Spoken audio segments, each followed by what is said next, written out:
Alors pour ceux qui n'ont jamais posé de papier peint, vaut mieux commencer par du uni, comme vous voyez le jaune que j'ai mis là. Parce que l'avantage, c'est que vous n'avez pas de raccord. Et là, j'essaie de retrouver justement où est le raccord entre les deux laits, mais j'arrive pas à le trouver. Si, là. Ici, vous voyez.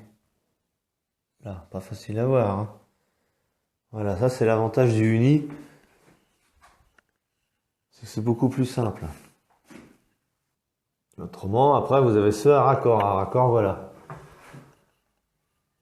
C'est plus compliqué, mais que pour la coupe, parce que pour la pose, bon bah ça revient au même, sauf qu'il faut bien vous aligner, là, comme vous voyez là. Les deux laits, c'est ici. Donc vous voyez les écritures, il faut vraiment bien tout aligner. Voilà, il est ici. Et entre les deux laits, on est là. Voilà. Alors ce type de papier peint là aussi, c'est à raccord, hein, vous voyez. Donc entre les deux laits, on est ici. Vous voyez. Donc, voilà. Ça c'est un raccord assez simple parce que même si vous décalez un tout petit peu, vous verrez pas trop quand même, hein. Voilà, entre les deux types de papier. Donc pour vraiment les débutants, ceux qui n'ont jamais fait, commencez par du uni, hein, c'est-à-dire sans raccord. Voilà un exemple de papier à raccord. Où là c'est des étagères dans Focus Concorde. Donc bon bah là vous avez pas vu le sens des dessins et moi j'ai vu, là vous avez une montgolfière, donc après faut que je tombe sur un bonhomme, voilà, ici. Donc vous alignez les deux papiers, enfin les deux laits, on va parler pro. Voilà. Et ça c'est pour commencer à repartir avec l'autre lait. Exactement pareil. Voilà.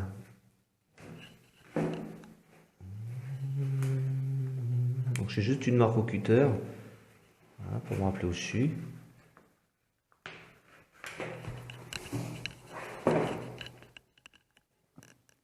Alors ensuite je suis obligé de supprimer le surplus du papier. C'est pour ça que les papiers à raccord, le problème c'est qu'on a beaucoup de pertes. Voilà. Donc ça du coup, c'est poubelle. Ça c'est pour repartir sur le nouveau lait. Alors pour commencer, déjà pour les découpes de votre papier peint, c'est la mesure du mur. Donc par exemple ici, je veux dire du plafond à la plainte, la mémoire, j'ai 2,65 m. Vous voyez. Donc ce qu'il faut penser à faire ensuite, c'est toujours prévoir plus, hein, forcément. Donc au-dessus, il faut prévoir d'aligner par exemple 2 cm. Vous voyez, cette bande-là, par exemple, elle sera pliée en haut du plafond. Et pareil en bas. Vous pouvez pas couper pile poil à la hauteur du mur et de la plainte, c'est pas possible, ça ira pas parce que les murs souvent sont pas droits, ou alors dès que vous allez passer dans des angles de mur, le papier ça risque de se décaler. Donc voilà, toujours prévoir des marges, hein, de 2 cm, voire 3 cm en haut et en bas, surtout pour du papier à raccord. Du uni, bon, vous êtes moins embêté là-dessus parce qu'il y aura pas de... Si vous êtes décalé, ça se verra pas par rapport à l'autre lait. Voilà, donc ça c'est une table pour tapisser. Donc pour que ça soit de lin tissé ou du non à tisser, moi j'utilise quand même la table, hein. Donc la petite astuce que je fais, moi c'est la table, je mesure de là et je mesure jusqu'à 1 mètre. Même s'il y a déjà des graduations, je préfère les faire moi-même. Vous voyez ici, 1 mètre. Bon ça, vous voyez, c'est à force de couper au cutter. C'est pour ça que je fais le 1 mètre. Parce que sur les tables à tapisser, il y a un renfort en bois ici. Parce qu'après, là, on voit pas, mais c'est creux. Et là, c'est plein. Donc là, vous pouvez couper au cutter sans découper la table. Et ensuite, là, je sais qu'il me faut en tout 2,70 m de papier. Donc, je suis reparti. Ah. Ah, ça y est, ça remarche. Alors, donc, je disais, là, j'ai fait mon tracé de 1 mètre. Après, je suis reparti d'ici. J'ai repris mon mètre. Et j'ai tracé au cran de papier 1,70 m. Voilà. Vous voyez, ce qu'ils avaient fait le marquage était pas trop mal, hein, à l'origine. Donc comme ça me fait 1,70 m plus mes 1 mètre, ça me fait 2,70 m de papier.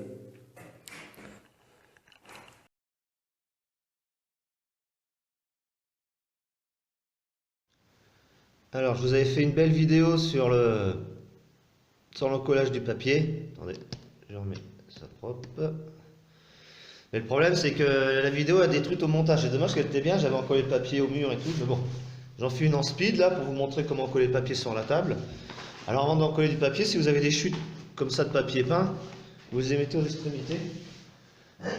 Comme ça, quand vous encollez votre papier, disons que ça va éviter d'en mettre sur la table. Et du coup, si vous en mettez sur la table, après, quand vous allez poser comme ça votre papier, au fur et à mesure des laits que vous allez en coller, il risque d'y avoir de la colle sur le papier. Donc les laits, essayez d'en recoller par 2 ou 3. Si vous n'êtes pas habitué, faites par 2. Alors moi, pour mettre sur la table, je mets le prochain papier sur ce bord-là de table.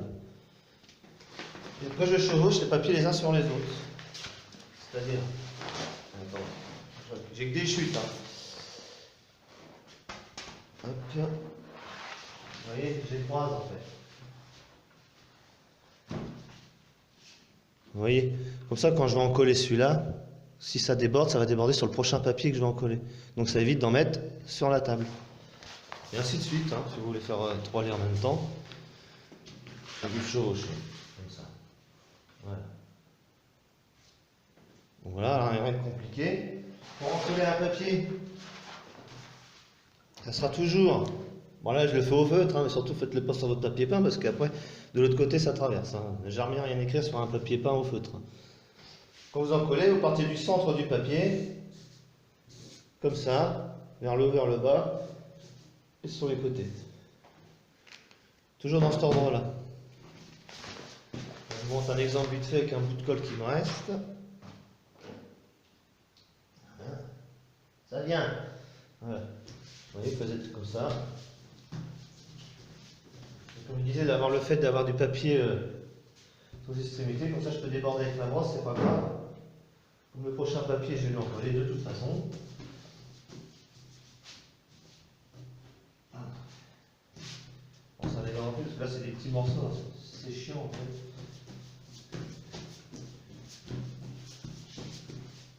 Voilà, je fais ça en haut parce qu'il n'y a pas vraiment de... Il n'y a pas besoin d'y passer des plombes là-dessus. Hein. Voilà.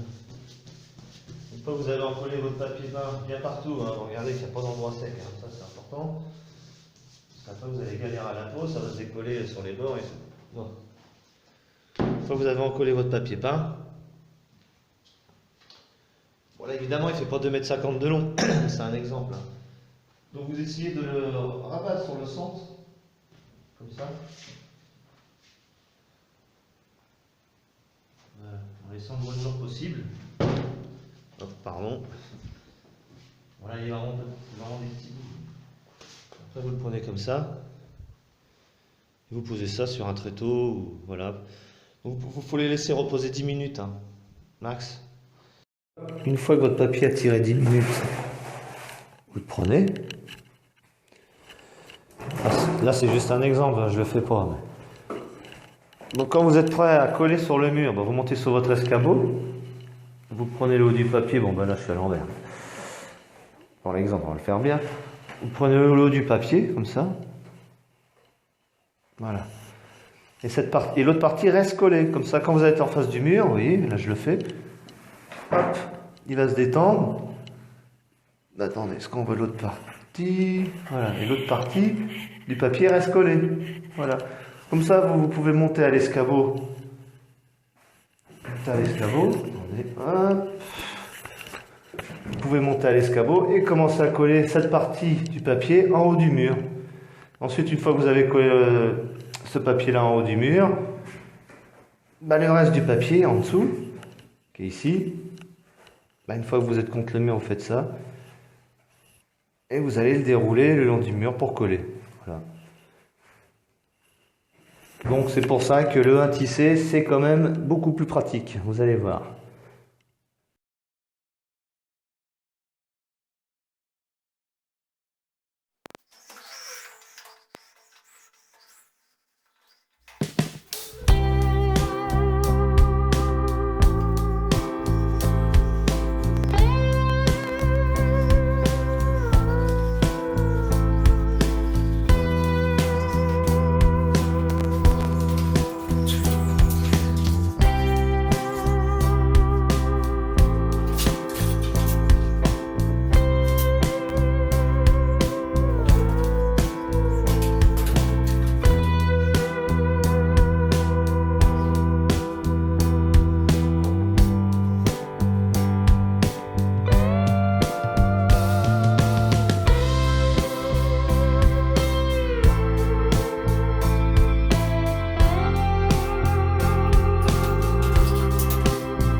Donc après, si vous avez des couleurs différentes à mettre entre deux pans de mur, voilà.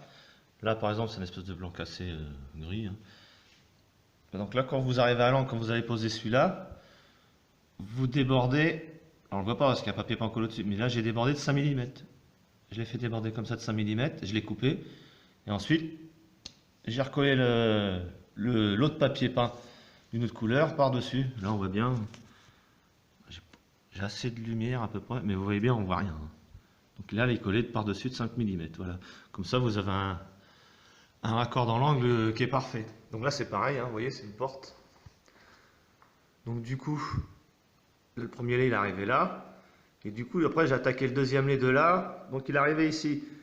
Pour être sûr d'être bien droit par rapport au long de ma porte, moi, j'ai retracé, avant de poser ce lait-là, j'ai retracé un trait ici. Hein, avec mon niveau et la règle pour être sûr de toujours être droit, hein, partout entre chaque lait.